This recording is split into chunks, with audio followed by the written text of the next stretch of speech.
Welcome to this explainer for Business Simplified.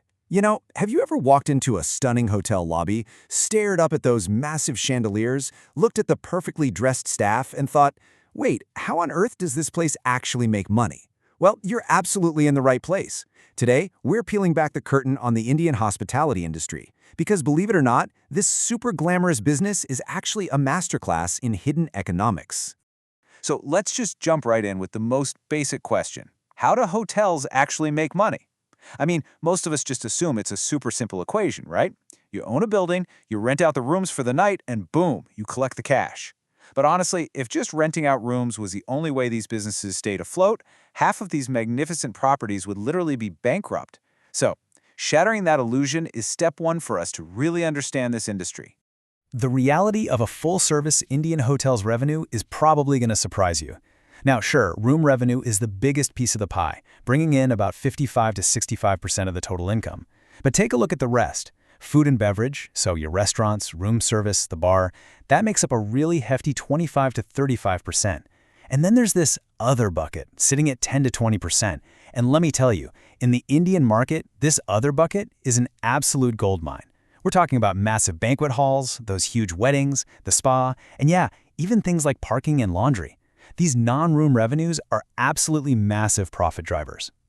Okay, so to track all this cash, the industry relies on two major metrics. The first one is ADR, or average daily rate. Think of ADR simply as the price tag on the door. It's the average price a room actually sells for. But here's the thing, ADR can be totally deceiving. I mean, you could price your rooms at a crazy luxury rate of 50,000 rupees a night, but if only one person actually books a room, you are losing money. That's exactly why general managers are judged on a totally different number, RevPAR, which stands for revenue per available room. This takes your average rate and multiplies it by how full the hotel actually is.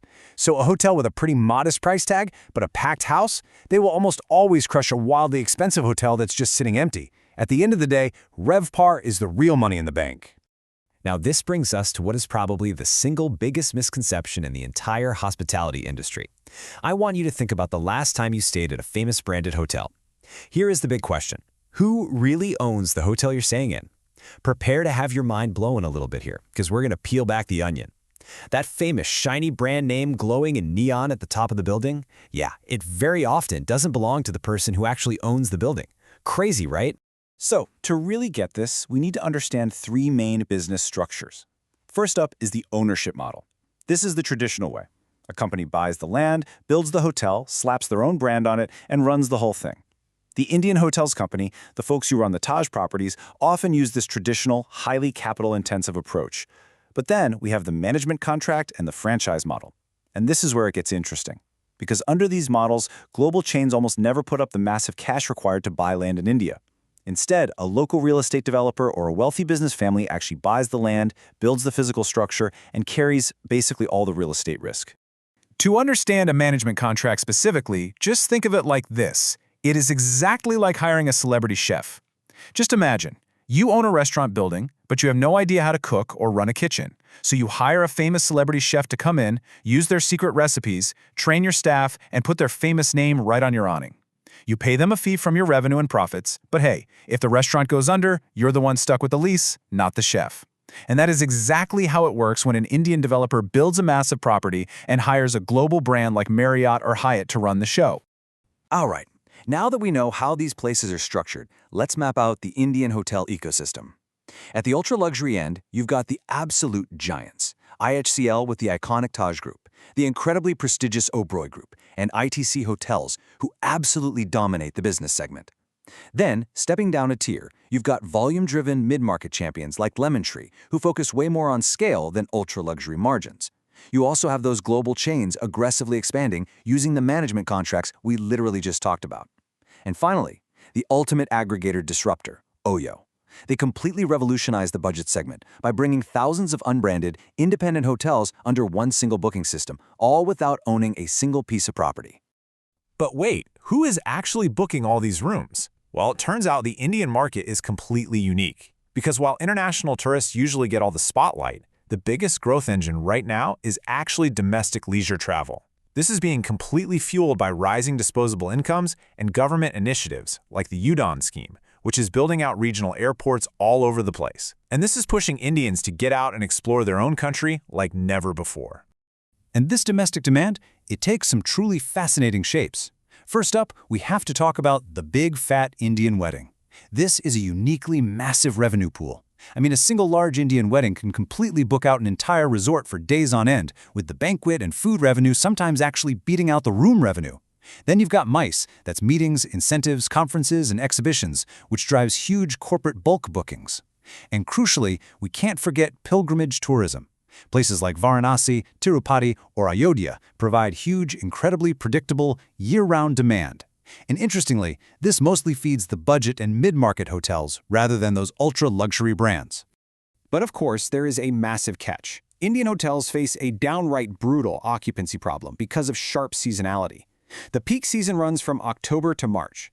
The weather is cool, festivals are happening everywhere, weddings are in full swing, and the foreign tourists arrive. It's basically a gold rush. But then comes the off-season. We're talking the scorching summer heat and those heavy monsoons. And outside of the major business hubs, occupancy rates can just absolutely plummet during these months. So how on earth do you survive when half your year is a massive boom and the other half is a total bust? 2 words: dynamic pricing. This is a pure survival tactic. Just like the airline industry, hotels nowadays use incredibly sophisticated revenue management software to change their room rates daily or sometimes even hourly, based entirely on demand. If a sudden tech conference is announced in Bengaluru, you better believe room rates within a 5-kilometer radius are going to skyrocket automatically. But if it's a rainy Tuesday in July, prices will drop through the floor just to entice absolutely anyone to come stay. Okay, let's dive into the next piece of this giant puzzle. How do rooms actually get sold to the public? Because let's be real, very few people just walk up to a hotel's front desk anymore with cash in hand. There's a whole behind-the-scenes financial squeeze that happens way before the guest even packs their suitcase. And that squeeze looks exactly like this number right here, 15 to 20%. This is a massive and often totally invisible profit eater. This is the commission cut that online travel agencies, or OTAs, take from every single booking made on their platforms. We are talking about absolute giants like MakeMyTrip, Agoda, and Booking.com. Just for the privilege of being listed on their website, the hotel has to surrender up to a fifth of their room revenue, instantly. No questions asked. Honestly, the easiest way to think of OTAs is that they are essentially the food delivery apps of the hotel world.